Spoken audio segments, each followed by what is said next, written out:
kita berbeda. Niki master Niskramana Samskara.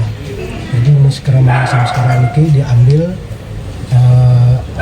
di 3 bulan atau di 90 hari kelahiran bayi, atau dia diambil di titinya. Nah, kalau di Bali diambil di 105 hari. Jadi hari ini pas 105 hari. Nah, tujuan daripada upacara 3 bulanan niki adalah mulai hari ini bayi boleh mulai keluar rumah, jadi boleh diajak keluar, dan bapak sama ibu dan anak juga akan dipelajari dengan penelitian sehingga boleh melakukan kegiatan keluar rumah. Pada upacara ini yang pertama nanti ada upacara mogo-gogoan. Jadi itu ada fase, ada untuk mogo-gogoannya. Jadi makna daripada upacara mogo-gogoan ini nanti di fase itu akan disediakan perhiasan-perhiasan yang boleh dipakai oleh si bayi. Jadi ada kalung, ada cincin, ada gelang. Nah, itu maknanya adalah sang bayi mulai diperkenalkan kepada benda-benda yang bersifat duniawi. Tujuannya adalah semoga kelak sang bayi ketika bersentuhan dengan dunia benda-benda duniawi ini tak kukuh, tak pagah sebagaimana sifat daripada emas tersebut yang kuat kokoh. Jadi semoga sang bayi akan tetap kokoh, kuat, menjaga dharma dalam mencari benda-benda material tersebut, selalu berada di jalan dharma. Dan nanti setelah itu sang bayi boleh memakai benda-benda material tersebut, berupa cincin dan bukan tersebut boleh dipakai oleh sang bayi, dan di dalam mendapatkan benda-benda tersebut nanti sang bayi akan menggogo-gogoan, jadi berusaha. Jadi yang kemaknanya adalah dalam memenuhi kebutuhan hal-hal baik, hal-hal duniawi maupun hal-hal spiritual, harus ada usaha yang keras dari sang bayi. Jadi segala sesuatu yang bisa didapatkan dengan mudah harus dicapai dengan kerja keras, dengan ketekunan. Kemudian nanti setelah itu sang bayi akan disiram mandi dengan air bersih tersebut.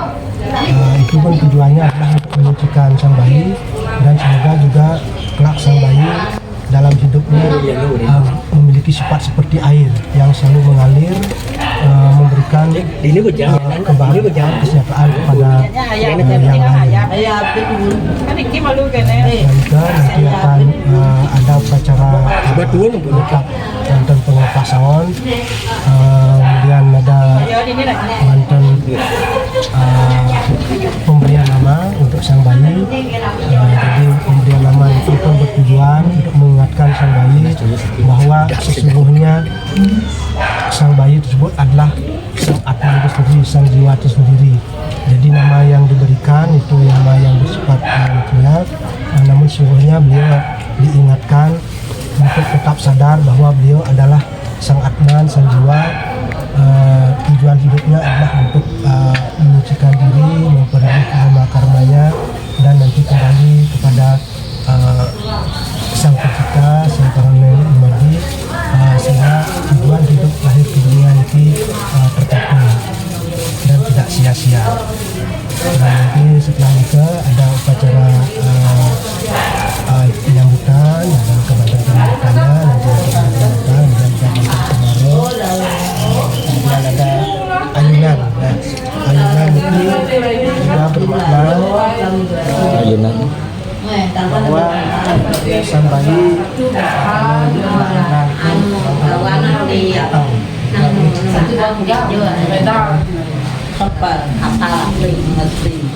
Kisrati. Jadi anak yang anteng, yang jimat, yang tegang, yang kuat, yang unggul, yang menjadi anak yang baik, yang sutra.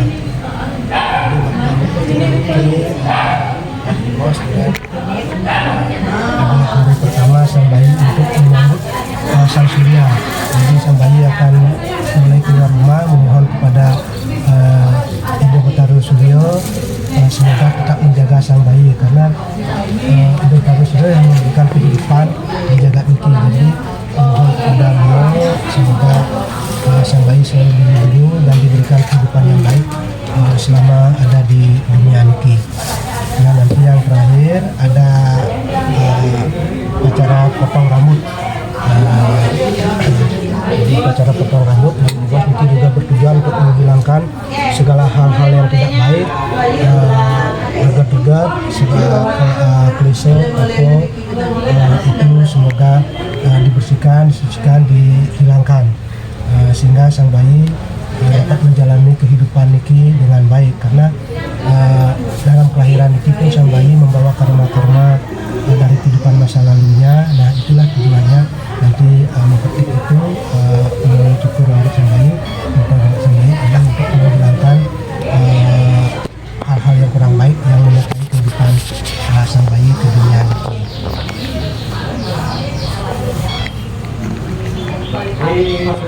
Nah, untuk masalah yang memiliki akan menjelaskan tadi bahwa besar kecil daripada upakara yang disiapkan itu adalah sebagai sarana bakti kita kepada beliau. Di dalam begawat kita dijelaskan ada 3 jenis yaknya. Jadi yang pertama adalah yang tamasika yaknya, yaitu yaknya yang bersifat tamasik, itu dilakukan tanpa berdasarkan kitab suci, tidak memberikan makanan, tidak ada pemberian makanan kepada yang hadir, penghormatan kepada tamu yang hadir, tidak memberikan daksinan kepada sang penghormatan itu yang bersifat tamasik dalam kegelapan. Kemudian yang kedua bersifat najasik, itu yaknya yang dilakukan penuh dengan keinginan untuk mendapatkan hasil. Nah, yang tiga adalah yang bersifat utama, yang bersifat utama yaknya yaitu sakwika yaknya. Sakwika yaknya ini adalah yaknya yang dilakukan berdasarkan dan sepenuhnya sebagai kewajiban pada Tuhan. Kewajiban kita untuk melaksanakan yaknya sebagai persembahan suci kepada Ida Sang Widi, Tuhan Yang Maha Esa. Kalau kita di Bali mengenal tingkatan yaknya, itu juga ada 3, yaitu Kanistan, Madyo, dan Utama. Nah, dari ketiga ini juga dijabarkan lagi menjadi masing-masing menjadi 3, sehingga tingkatan yaknya kita di Bali menjadi 9 tingkat, dari Kanistan sampai kepada utama. Nah, dari 9 jenis tingkatan yaknya tersebut sebenarnya ada 7 hal yang utama yang memberikan yaknya itu berhasil atau tidak. Jadi ke-7 hal tersebut, yang pertama adalah serada, keyakinan. Jadi dasar daripada kita meyaknya nikah adalah serada atau keyakinan. Karena tanpa serada, tanpa keyakinan yang disebut dengan asrada, yaitu yang tidak yakin, orang yang tidak yakin, yang selalu ragu-ragu pasti akan gagal, tidak berhasil. Masalah keyakinan ini di dalam sastra kita, terutama di dalam Mahabharata, ada satu contoh yang disahkan yaitu oleh Bima. Jadi Bima ini memiliki keyakinan yang kuat ketika diminta oleh gurunya Guruwan Drona untuk mencari Tirta Kamandalu. Beliau langsung menuruti perintah gurunya. Jadi beliau memiliki keyakinan yang kuat bahwa menjalankan perintah guru adalah tugas orang siswa yang harus dilaksanakan. Jadi walaupun sebenarnya maksud tujuan daripada Resi Drona adalah untuk mencelakai Bima, namun karena keyakinan Bima bahwa tujuan tersebut yang dipindahkan oleh beliau adalah merupakan kewajiban yang harus dilaksanakan. Jadi beliau dilaksanakan dengan baik, walaupun dengan segala halangan segala rintangan, beliau hanya mendapatkan tindakan dari dasar laut, dan beliau bertemu dengan Dewa Ruci, jadi Tuhan itu sendiri. Jadi karena ketekunan, karena keyakinan, beliau akhirnya bisa bertemu dengan Tuhan. Kemudian contoh yang lain juga ditunjukkan oleh Arjuna. Jadi suatu ketika Arjuna diajak jalan-jalan oleh Sri Krishna. Kemudian beliau bertemu atau melihat burung merpati. Arjuna ditanya, apa yang kamu lihat? Apakah kamu melihat burung merpati? Ya. Tidak Arjuna, itu adalah burung perkutut. Apakah kamu lihat burung perkutut? Jadi Arjuna menjawab, ya. Oh, bukan Arjuna, itu adalah burung gagak. Apakah kamu lihat burung gagak? Jadi Arjuna juga melihat iya. Nah, kenapa Arjuna mengatakan iya? Karena Arjuna memiliki keyakinan bahwa Sri Krishna itu adalah Tuhan itu sendiri. Jadi apapun kata Tuhan pasti benar. Jadi kalau Tuhan itu mengatakan merpati, kemudian Tuhan mengatakan burung perkutut, pastilah perkutut. Karena Tuhan mampu merubah itu semua. Kemudian mengatakan burung gagak, pastilah Tuhan mampu merubah menjadi burung gagak. Jadi itulah keyakinan yang ditunjukkan oleh Arjuna. Jadi keyakinan itu sangat penting di dalam kita melakukan yajna. Nah, yang kedua, lascarya. Lascarya itu keikhlasan. Ini juga hal yang sangat penting, karena tanpa keikhlasan yakni itu akan sia-sia. Ada juga satu kisah di dalam Kunti Saya, di mana di Indraprasa sedang terjangkit wabah penyakit. Nah, kemudian Dewi Kunti memohon kepada Ibu Dewi Durga, di dalam Dewi Durga untuk menghancurkan wabah tersebut. Nah, di sana beliau mendapat anugerah dari Tuhan, namun ada satu syarat bahwa beliau harus menyerahkan putra beliau sebagai persembahan. Nah, ketika pada saat itu beliau mengiyakan, namun ketika pulang dari sana beliau diluapi oleh rasa ketidakikhlasan. Jadi beliau berpikir, beliau merasa tidak ikhlas untuk menyerahkan putra kesayangan beliau kepada Dewi Durga. Beliau berpikir menyerahkan putra anak tiri beliau yaitu Sahadewa, putra dari Dewi Madri, sebagai persembahan. Nah, ketika keinginan tersebut berubah, jadi rasa tidak ikhlasnya muncul, akhirnya Dewi Kali merasuk ke tubuh Dewi Durga. Kemudian menyeret putra beliau Sahadewa diaturkan kepada Dewi Durga. Namun Sahadewa karena rasa bakti, rasa tulusnya mengabdi kepada orang tua, mengabdi kepada negara, juga mengabdi kepada Tuhan, beliau yakin mempersembahkan diri kepada Tuhan itu adalah sesuatu yang sangat Keikhlasan beliau akhirnya di Dewa Siwa turun masuk ke tubuh Sahadewa. Akhirnya Sahadewa terselamatkan dari sifat kali yang sangat perkasa tersebut. Akhirnya karena keikhlasan tersebut, akhirnya beliau mendapatkan anugerah juga dari Dewa Siwa. Nah, kemudian yang kedua, kita harus melakukan berdasarkan sastra. Jadi berdasarkan sastra-sastra agama, berdasarkan kitab suci, karena setiap yajna itu selalu ada tuntunannya. Jadi ada tuntunan di dalam kitab suci kita. Jadi yajna harus dilakukan berdasarkan kitab suci. Dan yang keempat, yajna itu harus di dalam yajna harus ada pencantingan mantra. Jadi dari bawah ada mantra-mantra yang dicantingkan. Kemudian juga ada gita. Jadi biasanya di dalam setiap ayatnya, kalau kita di Bali ada masanti, ini ada mukidung gitu. Karena untuk menyanyikan nyanyian suci di dalam ayatnya tersebut. Nah, boleh juga menyanyikan Bhagavad Gita, mencantikan Bhagavad Gita. Jadi harus ada mantra dan gita. Kemudian yang kelima, dalam kasus tersebut harus nismita. Jadi nismita itu tidak ada unsur pamer. Jadi melaksanakan nikah bukan kita pamer kepada keluarga atau kepada tetangga atau kepada yang lain, atau tidak menyaingi juga yakni dilakukan oleh tetangga kita. Jadi kalau kemarin kita melakukan upacara yang besar, kemudian kita memaksakan diri melakukan upacara yang lebih besar dari yang dilakukan oleh tetangga kita, untuk memamerkan bahwa kita lebih. Jadi kita mengundang pejabat, jadi mungkin antrean kendaraan itu parkir berjejer, itu merasa kita bangga. Jadi bukan itu. Jadi harus dihindari nismita ini, karena itu akan menggagalkan yang kita lakukan. Karena kita harus dengan rasa tulus, lakukan dengan kemampuan.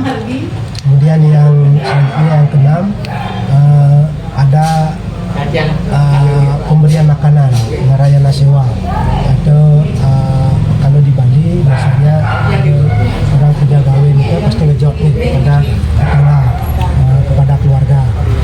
Jadi itu ada memberikan makanan.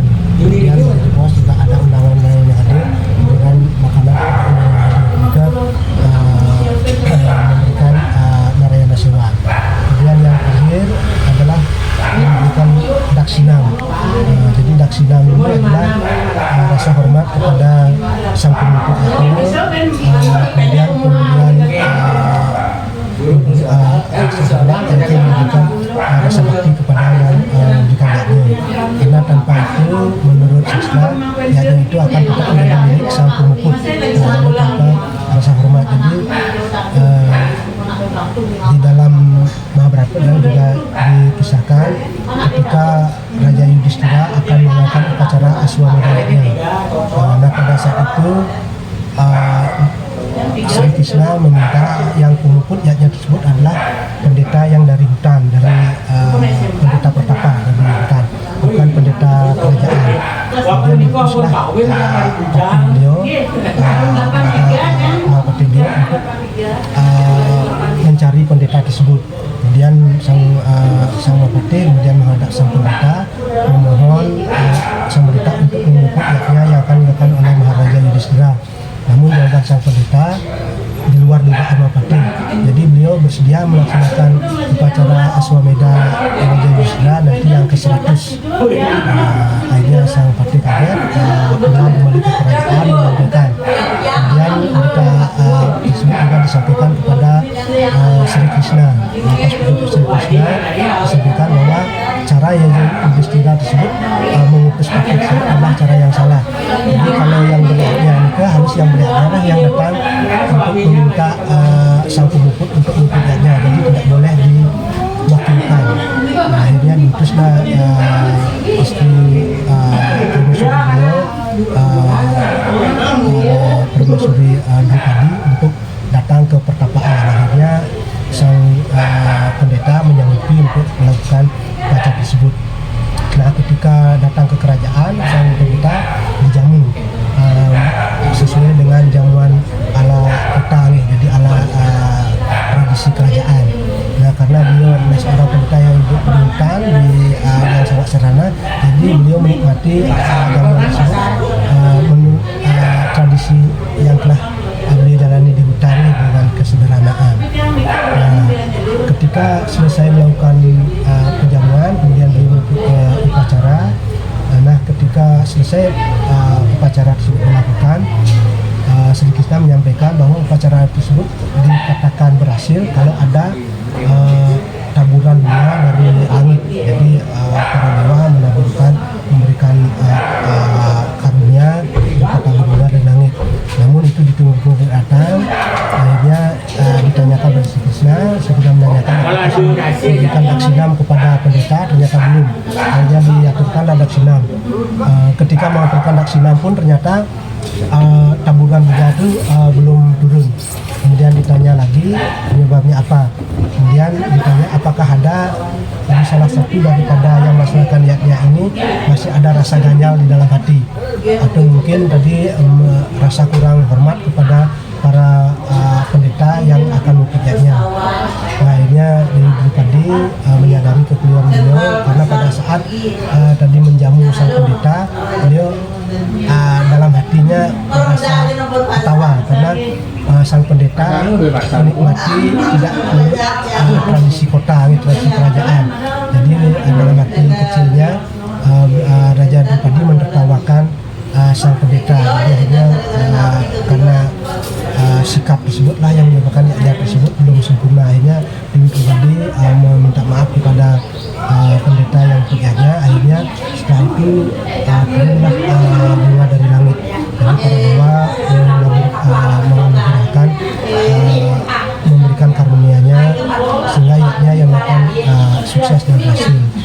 Jadi 7 hal tersebut sangat penting. Jadi untuk karung peperang ini hanyalah sarana. Jadi bukan ini yang akan memberikan keberhasilan daripada yaknya. 7 hal yang disampaikan menyebabkan tersebut berhasil mendapatkan keberhasilan. Itu tak boleh berlesian.